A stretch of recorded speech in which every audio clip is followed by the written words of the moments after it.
View binding is a feature that helps us write code in easier way that interacts with our UI views. So now the question is what view binding does. View binding generates binding classes for our layout files. Whenever we initialize the instance of binding class, we can use or access the views of our layout easily using the binding instance with the view ID name.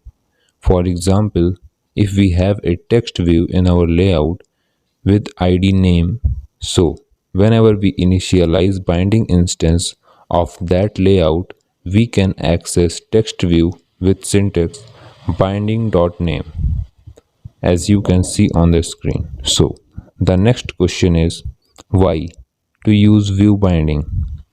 We use view binding for less code and fast compiling of our project and get rid of tons of findViewByIds in our file and lots of variable for different views. Now you will also want to know how to enable view binding in your project. It is very simple. Just go to your app level build.gradle file and in build features set view binding as true. So now you can use view binding after syncing your project. In upcoming videos, we will be discussing about data binding, live data, and view model.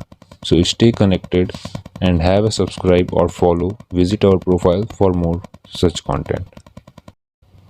Thanks.